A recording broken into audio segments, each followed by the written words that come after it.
Big Swole 58 here again, and welcome back to my channel. If you've visited before, you've seen my first video about my Smith & Wesson revolver budget collection, and the second one about my semi-automatic pistol budget collection. Well, this is part two to that semi-automatic pistol collection. You also probably know I love stainless steel revolvers with wooden stocks, and I'd like to talk to you about a few here, but not so much about the guns as it is about how I acquired these guns and some of the budget prices or budget friendly prices that I get them for.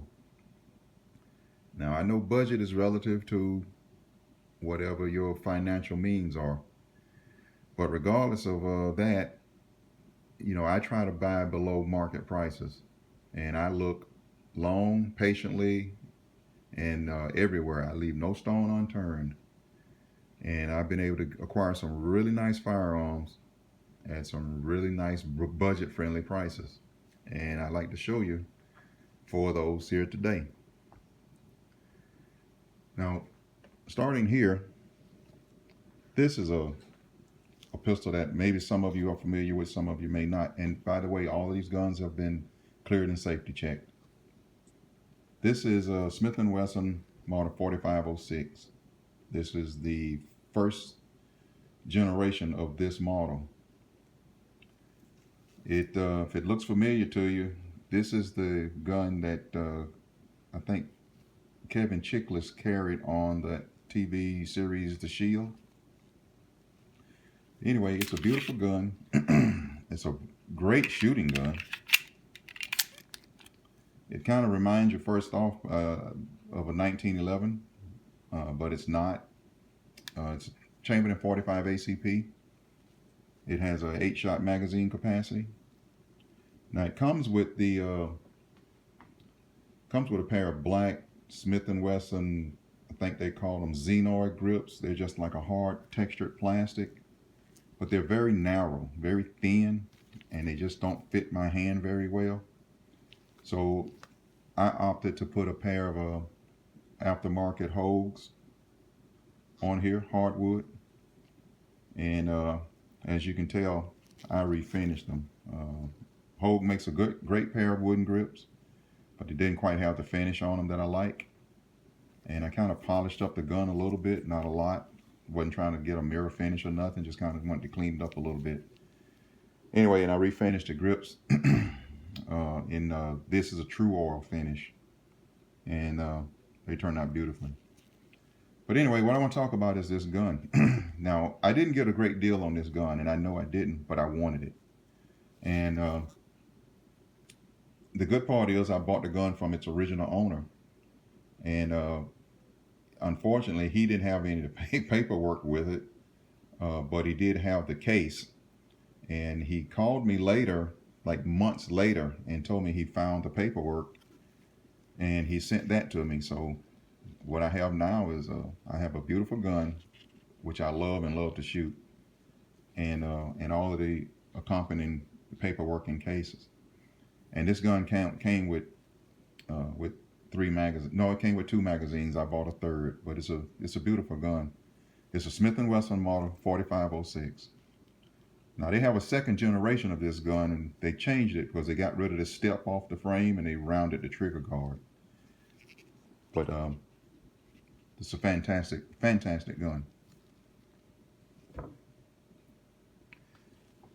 Now, this is a CZ75B in polished stainless steel. And this is just a gorgeous gun. Now, it came with black rubber grips, but I took them off, and they back in the case, and I bought a pair of these aftermarket grips from, this is from Thailand, I think. And again, I put a different finish on them because they were kind of a rather flat finish. And I polished this gun up just a little bit because CZ makes a beautiful gun. There was nothing wrong with the finish, but it kind of had just a little bit of not tooling marks, but just it wasn't highly polished when I got it, but just a few minutes with some mothers, and this is how it turned out. Now, like all CZs, it's smooth as butter. It's a great shooter. I love shooting it, and it's just a fantastic all-around gun. But now, this gun I bought from, well, first off, I bought this gun brand new in a case, in the original box, for under $540, 3 years ago. And I got it off of Gunbroker on an auction. Now, the person who listed the gun, who was the original owner, he bought this gun brand new, never shot it, and he decided to sell it. But when he listed the gun, he listed it not under CZ. He listed it in one of the other firearms categories, and nobody saw it. I saw it because I wanted a CZ75, and I looked around for them, and you couldn't hardly find a polished one. And when you did, they were $789 everywhere. They were getting at or above, in most cases, a lot of cases, they were getting above the suggested retail price on them. And I've always, like I said, I've always been a budget-minded shopper and collector. So I was patiently looking and looking and looking and looking, maybe hope to pick up a used one. But the polished ones were few and far between. And I ran across this one on Gunbroker. And the listing started and was going to end on like 10:30 on a Monday morning in a spot where nobody was looking. And I was like, wow, this person really didn't list this gun in the right spot. So I bidded on it and thinking, well, I'm probably not going to win it. And lo and behold, I did. And the gun was under $550. And with shipping and FFL, I think I'm probably I'm less than $575 into this firearm. Brand new. It was brand new, never fired, in the box. The only thing that happened was the box was just open, the case was open, but the gun was still in the bag with the oil in it. It was brand new, and these guns were selling at the time for $750 and up, and I got this one for about $570 total, I think. It's just about just look patiently and look long and look hard, look everywhere. You know, don't leave anything unturned or unlooked at. The deals are out there. I'm telling you, the deals are out there. They're just like used cars, and if you don't get it for the price you want, or if the price is, well above what you have budgeted in your mind or in your wallet, just pass on it. Just let it go. Just let it go. This is just like buying used cars or cars, period. There's always another deal coming along. If you just be patient and you keep looking, you'll get it. I promise you, you'll get it. If I get them, you can get them. So, just think about that. Why pay full price when you can get it less and use that money to buy something else, like some other guns? Now, this is a combination.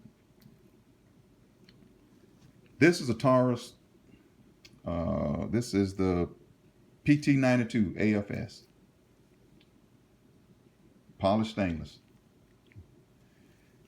This is a Taurus PT100 AFS.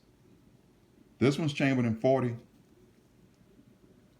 and this one's chambered in 9mm. Now, many of you may not believe this. I prefer the Taurus platform more so than I do the Berettas. I think the guns are equally as well made, and they perform equally as well. But I like the frame-mounted safety decocker on the Taurus PTs more so than I do on the Beretta M9, and the slide-mounted decocker on the Berettas M9s and 92 FS. So There was a dealer in the southwestern part of the United States whose name I'm not going to call because I don't want to do that. I don't want to advertise or plug anybody. But I had a PT 92 in blue that I'd had for several years. But as you can tell, I love stainless steel guns. So I wanted to upgrade to the stainless steel gun if you may. So I sold my blue gun, the blue one, and I started looking for a stainless. Now, we all know that the Taurus PT92s sell for significantly less than the Beretta 92s and the Beretta M9s. So there was a dealer in the southwest United States that was advertising these guns, and he had a price on them, I think at the time, for $409. And I called to talk to him and place an order. And during the course of that conversation, he asked me, had I ever considered buying a PT 100, which is the same gun in 40 Smith & Wesson. And my response was no, not really. I was just wanting to get the 92. He insisted. He said, listen, if you want to, I could give you a good deal if you decide you want the second gun. And I'd say, well, I'm always interested in a good deal. What are you talking about? But this gun was selling at the time for $409 plus shipping. And we talked, and I think the retail on this one was at the point that time, I think it was about $439. So you're talking about, right at $860, $870 for two guns, when I only wanted one, and I'm a budget-minded shopper, so I wasn't prepared for, spending almost $900 when you include shipping and an FFL charge. And he said, listen, I just got a shipment of them in, and I'm kind of sitting on them. They hadn't been moving. I really want to get rid of them. I said, well, then make me a deal. He said, you make me a deal. You make me an offer. I told him, I don't want it. You tell me. So after some conversation, he finally made me an offer. He says, listen, he said, if you're interested in one of these PT 100s as a package, I'll sell you both on a package deal for $700.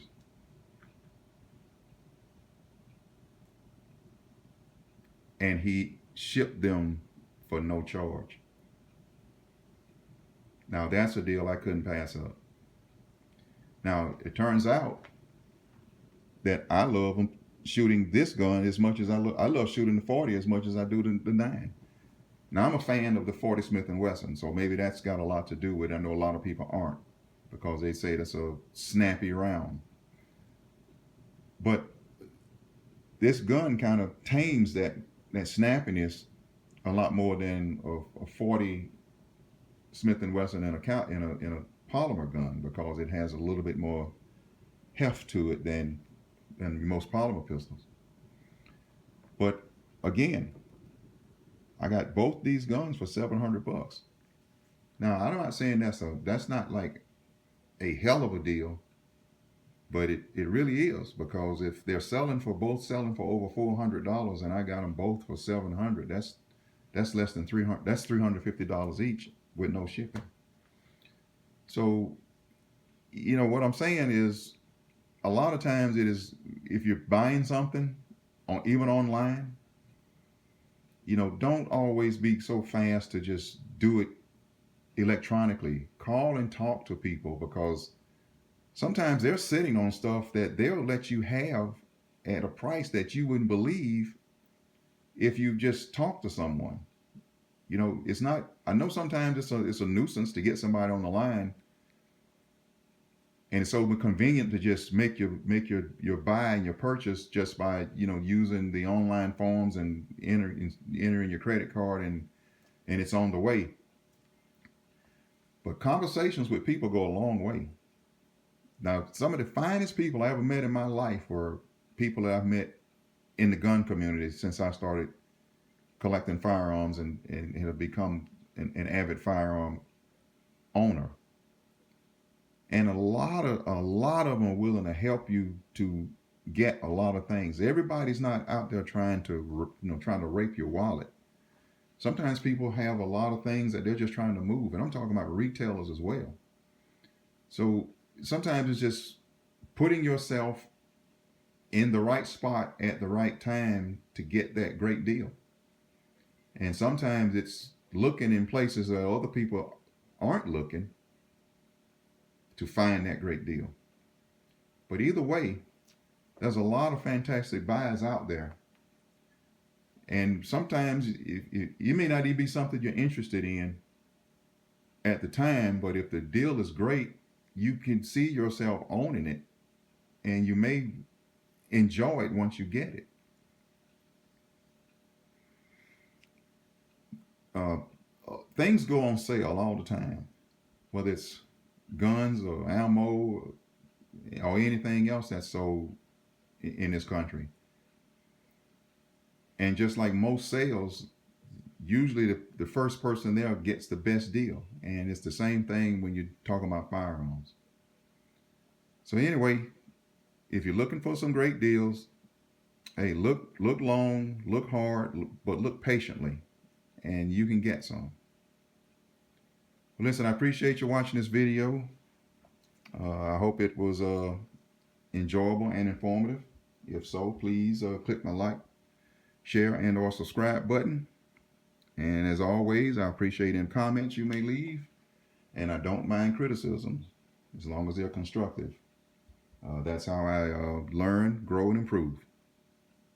But for now, I appreciate you. And until the next time, this is Big Swole 58 signing out.